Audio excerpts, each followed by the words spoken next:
Hello बच्चों, स्वागत है आप सभी का आपके इस YouTube चैनल में। तो आज के इस क्लास में हम सीखेंगे बीजीय व्यंजक, जिसको इंग्लिश से अलजेब्रिक एक्सप्रेशन कहते हैं, जो कि क्लास 7 JCERT बोर्ड मतलब झारखंड बोर्ड के बुक का गणित का अध्याय 11 का मतलब 11 का चैप्टर है। तो इस चैप्टर में हम जानेंगे पहले कि बीजीय व्यंजक के पद, ठीक है, उसमें एक पद, द्विपद, त्रिपद, बहुपद, समान और असमान पद, गुणांक, आखिर इसको किसे कहते हैं। फिर इसमें हम सीखेंगे बीजीय व्यंजक का जोड़, बीजीय व्यंजकों का व्याकलन मतलब घटा और बीजीय व्यंजकों का मान निकालना सीखेंगे। तो इस चैप्टर को बनाने से पहले हम इस चैप्टर के जो बेसिक थ्योरी या बेसिक जो परिभाषाएं हैं उसको जान लेते हैं। ज़्यादा समय नहीं लगेंगे, 5 या 2-3 मिनट ही लगेंगे, ज़्यादा समय नहीं लगेंगे। तो पहले उसको देख लेते हैं, पहले अच्छे से इस चैप्टर के जो बेसिक नॉलेज है वो ले लेते हैं, उसके बाद इस चैप्टर को बनाएंगे। तो चलिए बच्चों शुरू करते हैं। तो इसमें जो पहला परिभाषा बनता है बीजीय गणित में, बीजीय व्यंजक में, चर। आखिर चर किसको बोलते, तो आप लोग सुनते ही आएंगे चर पद, अचर पद। तो चर मतलब होता है जिसका मान बदलता है, जिसको इंग्लिश से वेरिएबल कहते हैं, मतलब जिस राशि का मान बदलता है। तो एग्जाम्पल ले रहे हैं, ठीक ना, एग्जाम्पल से समझ में आ जाएगा। जैसे हम मान लिए एक्स, वाई, जेड या A B C, कुछ भी इंग्लिश का अल्फाबेट हम कुछ भी ले लें, ठीक ना, तो उसी को ही क्या बोलते हैं, चर।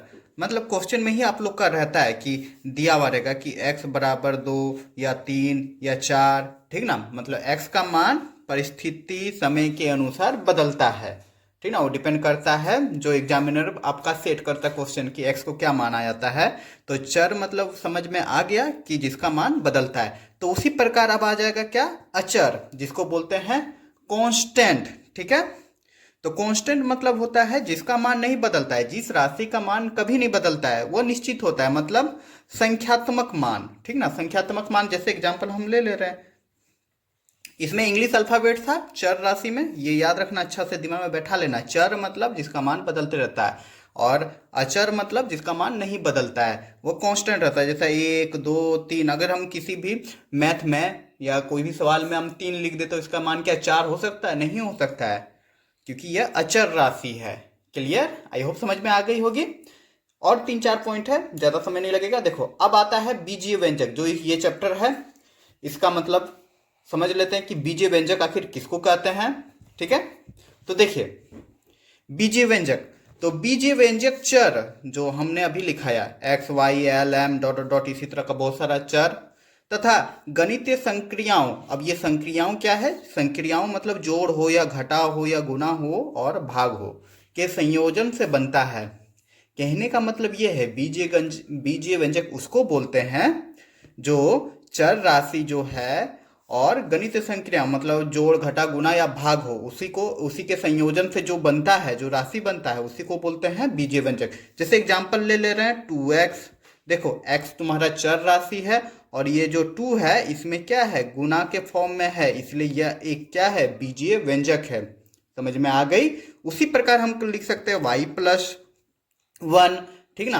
तो y जो है वह तुम्हारा चर राशि है और प्लस माइनस कर दिए किसी भी राशि से, तो ये क्या हो गया, अब ये आपका हो गया बीजीय व्यंजक। समझ में आ रहा। उसी तरह हम लोग लिख सकते हैं 2x² प्लस x+1, ठीक ना, ये भी आपका क्या है, बीजीय व्यंजक है। समझ में आ गई होगी आप लोग को अच्छे से। मतलब वैसा राशि जिसमें एक चर पद हो और मैथ का कोई कैलकुलेटिव हो या संक्रिया हो, जैसे जोड़ घटा गुणा या भाग हो, ठीक ना, उसी को ही बीजीय व्यंजक कहते हैं। क्लियर? या इसका दूसरा परिभाषा ये भी हो सकता है कि चर तथा अचर राशियों का योग, अंतर, गुणा या भाग संयोजन से बने पद को बीजीय व्यंजक कहते हैं। कई कई किताब में आपको मिल जाएगी दूसरा राशि, मतलब चर और अचर राशि को जब जोड़ेंगे, घटाएंगे या कुछ भी करेंगे, मतलब जोड़ घटा गुणा या भाग करेंगे चर और अचर राशि को, ठीक है, तो उसके द्वारा जो बनता है व्यंजक उसी को ही बीजीय व्यंजक कहते हैं। आई होप समझ में आ गई होगी। इस चैप्टर जो है बीजीय व्यंजक और बीजीय व्यंजक का परिभाषा आपको समझ में आ गई होगी। अब जानेंगे बीजीय व्यंजक के क्या प्रकार, कितने प्रकार के होते हैं। तो बीजीय व्यंजक बहुत प्रकार के होते हैं, ठीक है ना, लेकिन आपको 3 ही प्रकार के पढ़ने हैं। तो चलिए उसको देख लेते हैं, बस हो गया, यही जानना था। देखिए एक पद जिसको बोलते हैं मोनोमियल, ठीक है, जिसमें एक ही पद हो, जैसे अभी हमने बताया एग्जांपल इसका लिख लिए, ठीक ना, बीजीय व्यंजक एग्जाम्पल इसका हो जाएगा 2x, देखो इसमें एक ही पद है। 3x, ये भी एक ही पद है। समझ में आ रहा है? तो इस तरह का जो व्यंजक होगा उसको एक पद कहते हैं। ये भी आपका व्यंजक है। देखो 2 में गुना है x से, 3 में गुना है x से, या फिर -3y, ये भी आपका बीजीय व्यंजक का एक पदीय हो गया। अब चलिए जानते हैं द्विपदीय। तो द्विपद मतलब जिसमें दो असमान पद हो, ठीक ना, दो असमान पद हो। जैसे इसका एग्जांपल मतलब इसमें दो पद होना चाहिए। देखो x+1, ये भी आपका हो गया द्विपद। देखो समझ में आ रहा है? x+1 कर दिए तो एक पद x हो गया और दूसरा पद 1 हो गया, और दोनों असमान राशि है, अलग अलग राशि है। ठीक है, उसी तरह हम लिख सकते हैं y-4, ठीक ना, y एक पद हो गया और -4 एक पद हो गया। मतलब इसमें एक संक्रिया जुड़ता है, ठीक ना, कोई भी चीज हो। तो यहाँ पे दो पद हो गया, ये दो पद वाला हो गया। वैसे हम लिख सकते हैं 3x+y। समझ में आ रहा है? देखो इसमें भी दो पद हो गया। आई होप समझ में आ गया द्विपद किसको बोलते हैं। अब आगे जो है वह है त्रिपद। त्रिपद मतलब ट्राइनोमियल। तो जिस तीन, इसमें क्या होता है, जिसमें तीन असमान पद है। जैसे हम लिख देते हैं x² + y+1, ठीक है, ये तीन गो पद है ना। समझ में आ रहा है? तो ये आपका त्रिपद हो गया। उसी तरह आपका हम लिख सकते हैं y² + x-3, इसमें भी तीन गो पद है, तो ये भी आपका त्रिपद हो गया। तो यहां तक समझ में आ गया। यही तीन पद आपको इस चैप्टर में पढ़ना है। चलिए आगे देख लेते हैं अब। और एक जो लास्ट टॉपिक बच गया वह कि बहुपद आखिर किसको कहते हैं, ठीक ना। तो देखो यहाँ पे लिखा गया है कि एक या एक से अधिक पद वाले बीजीय व्यंजक को बहुपद कहा जाता है। चाहे एक पद रहे या द्विपद रहे या त्रिपद रहे, लेकिन बीजीय व्यंजक रहे, ठीक ना। एक या एक से अधिक पद वाले बीजीय व्यंजक को, ठीक ना, बीजीय व्यंजक अभी समझ में आ गया, जो जोड़ घटा गुणा या भाग के जरिए जुड़ा हुआ रहता है, ठीक है। तो इसका एग्जाम्पल लिख सकते हैं। बहुपद में आपका 2x भी हो जाएगा, 3x+y भी हो जाएगा, मतलब ये एक पद में है, ये भी बहुपद है। ये द्विपद में, ये भी बहुपद है, x² - y+2, ये भी आपका हो जाएगा। ये भी आपका त्रिपद में है। या फिर हम लोग लिख सकते हैं कि x³ - y² + 2c या a कुछ भी मान लो +1, ये देखो ये चार पद में है, ठीक ना। तो ये भी आपका बहुपद हो गया। तो ये सारे को बहुपद कहा जाता है। तो अभी हमने सबके नाम को अच्छे तरह से जान लिया है। तो चलिए अब बनाते हैं इसके क्वेश्चन आंसर को, जो इस चैप्टर का है। तो बच्चों प्रश्नावली 11.1, ठीक है, का पहला नंबर क्वेश्चन कह रहा है कि निम्नलिखित में से समान पदों को छाटिए। तो यहाँ पे जो दिया गया है डाटा, इसमें जो जो समान पद है उसको छाटना है। हमने जान लिया पद किसको बोलते हैं, ठीक ना। तो यहाँ पे 12xy है, 2x है, -7xy है, x² 3x² है, 5xy है, 3x² है, xy है और 10xy² है, ठीक है। तो ये यहाँ पे इतना सारा पद दिया हुआ है, इसमें हमको समान पद छाटना है। तो चलिए इसको बनाते हैं। तो बच्चे यही रहा। तो इसमें हमको समान पद छाटना है। तो हम लिख देंगे हल या आंसर। तो हम लिख देंगे समान पद, जो पद समान है उसी को छाटना है, ठीक ना, समान पद। तो कौन कौन सा पद समान है, तो यहाँ पे जरा कंपेयर करना है, ठीक ना। यहाँ देख रहे, देखो अच्छा से समझने की कोशिश कीजिए। यहाँ पे 12xy है, यहाँ 2x है। तो हमको चर पद को देखना है जो बदलता है। यहाँ पे देखो xy है और यहाँ पे x है, तो जाहिर सी बात है ये xy और x अलग अलग है। लेकिन तीसरा नंबर जब देख रहे हैं तो -7xy, भले माइनस लगा हुआ है, 7 है। चर पद कुछ भी रहे संख्या वाला, लेकिन चर पद जो है सेम है। देखो xy है, इसमें भी xy है, ठीक ना, मतलब xy, इसमें भी xy, मतलब एक नंबर और 3 नंबर समान पद हुआ, ठीक है, क्योंकि चर इसका समान है। उसी प्रकार जब चौथा नंबर देख रहे हैं तो x² है जो कि अलग है। पांचवा नंबर देख रहे हैं तो xy है इसमें भी, ठीक ना। आगे कुछ भी संख्या लगा रहे हैं वो नहीं देखना है। देखो xy है, ये भी xy है, ये भी xy है, ठीक है, तो ये भी समान पद में आ गया। यहाँ देखो x² है, x में स्क्वायर पड़ गया है, ठीक है, तो ये समान पद नहीं होगा। यहाँ पे xy है, कुछ नहीं है, मतलब एक है इसके आगे, तो xy ये भी समान है। और यहाँ पे xy² y में स्क्वायर हो गया, तो ये भी समान पद नहीं है। तो हमने देख लिया कि कौन कौन सा पद समान हो गया, जो जो जिसमें xy है, मतलब एक नंबर हम लिख दे रहे हैं, इसमें एक्स है सिर्फ, लेकिन इसमें एक्स वाई है, ये भी 2 नंबर हो जाएगा। फिर 5 नंबर आपका होगा, फिर सॉरी 2 नहीं 3 नंबर है, चौथा नंबर नहीं होगा, लेकिन 7वां नंबर हो जाएगा, एक्स वाई है इसमें। बस यही 4 गो जो पद है ये आपका क्या है, समान पद है। और कंपेयर कर ले रहे हैं, देखो यहाँ एक्स है दूसरा नंबर में, यहाँ पे एक्स स्क्वायर है अलग है, यहाँ पे एक्स स्क्वायर वाई है ये भी अलग है, यहाँ पे एक्स वाई स्क्वायर, मतलब ये चारों अलग अलग पद है। ठीक है, तो समान पद हमने लिख लिया। अब इसका लिख लेंगे कौन कौन सा हो गया समान पद। तो एक नंबर लिख देंगे 12xy, दूसरा नंबर लिख देंगे आपका, दूसरा नहीं सॉरी तीसरा नंबर जो था -7xy, और क्या क्या हो जाएगा, और 5वां नंबर हो जाएगा 5xy, और आपका 7वां नंबर हो जाएगा सिर्फ xy। और यही 4 गो जो पद है वो आपका समान पद है, और यही हो जाएगा आंसर आपका। आई होप समझ में आ गई होगी पहचानना किस समान पद को कैसे पहचाना जाता है। चलिए अब अगला क्वेश्चन देख लेते हैं इसी का। तो क्वेश्चन नंबर 2 है बच्चों कि निम्नलिखित व्यंजकों का संख्यात्मक पूर्णांक लिखिए। तो इस बार पूर्णांक लिखने बोला है। पूर्णांक मतलब इसमें धनात्मक संख्या भी आएगा और ऋणात्मक संख्या भी आएगा। ठीक है, तो संख्यात्मक मान लिखने बोला है। तो अभी हमने बताया कि अचर पद, अचर पद मतलब जिसका मान नहीं बदलता है। ठीक है, तो उसी को ही लिखना है संख्यात्मक पूर्णांक। तो देखो एक नंबर हम किताबें में बना रहे हैं, आप लोग कॉपी में बनाइएगा। तो देखिए यहाँ पे एक है -2x²। तो x जो है ये आपका चर पद है, और -2 जो है वो आपका अचर पद है, मतलब संख्यात्मक है। ठीक है, तो संख्यात्मक का पूर्णांक बोला है तो क्या लिख देंगे, -2। ठीक ना। अब बोलिएगा सर माइनस क्यों लिखे, क्योंकि पूर्णांक बोला है, पूर्णांक में प्लस धनात्मक और ऋणात्मक दोनों होता है। ठीक है, और संख्या आपका क्या है 2, तो लिख दिए। उसी प्रकार यहाँ पे देखो दूसरा नंबर है 13x²yz। तो एक्स वाई जेड जो है आपका चर पद है, और 13 जो है संख्या में है, तो क्या हो जाएगा इसका आंसर 13 है ना। सिंपल, बहुत इजी है। आगे है -7lm, तो इसमें क्या हो जाएगा -7 हो जाएगा, सिर्फ संख्या वाला लिख देना है। 4/5 एक्स वाई जेड, तो एक्स वाई जेड आपका चर पद है, तो अचर पद आपका क्या है 4/5, और यही आपका संख्यात्मक मान है। एबीसी, एबीसी में क्या है, अरे कुछ नहीं है, मतलब 0 हो जाएगा इसका आंसर। नहीं, 0 नहीं होगा, क्योंकि किसी भी चर पद के आगे हमेशा 1 का गुणांक होता ही है। ठीक ना, तभी तो ये आपका क्या हो गया, व्यंजक हो गया, बीजीय व्यंजक। तो इसका आंसर क्या हो जाएगा 1। आगे है -2/3y²। तो इसका आंसर क्या हो जाएगा, इसका -2/3, और कुछ नहीं है इसमें, सिर्फ संख्या सब लिख देना है।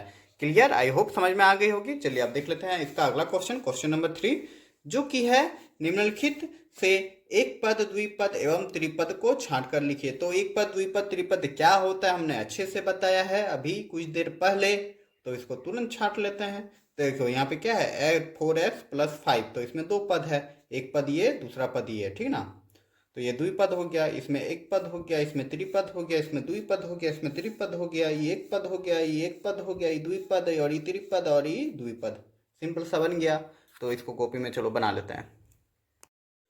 तो यही था क्वेश्चन आपका कि एक पद, द्विपद और त्रिपद को छांट कर लिखिए। ठीक ना, या तो आप इसके नीचे लिख सकते हैं, या फिर एक पद लिख के जो जो एक पद होगा, द्विपद लिख के जो जो द्विपद होगा, त्रिपद लिख के जो जो त्रिपद होगा उसको छांट देना है। तो हम इसी के नीचे लिख दे रहे हैं। ठीक ना, तो इसका हम लिख देंगे आंसर या हल लिख सकते हैं। तो यहाँ पे क्या है देखो 4x+5, तो हमने अच्छे से बताया है कि द्विपद किसको बोलते हैं। तो देखो यहाँ प्लस है, एक पद ये हो गया, दूसरा पद ये हो गया, तो ये कौन सा पद हो गया, यह द्विपद हो गया, द्विपद। तो इसके नीचे हम लोग लिख देंगे द्विपद। ठीक ना, 3x², तो ये तो आपका सिर्फ एक ही पद है, तो इसलिए इसको लिख देंगे एक पद।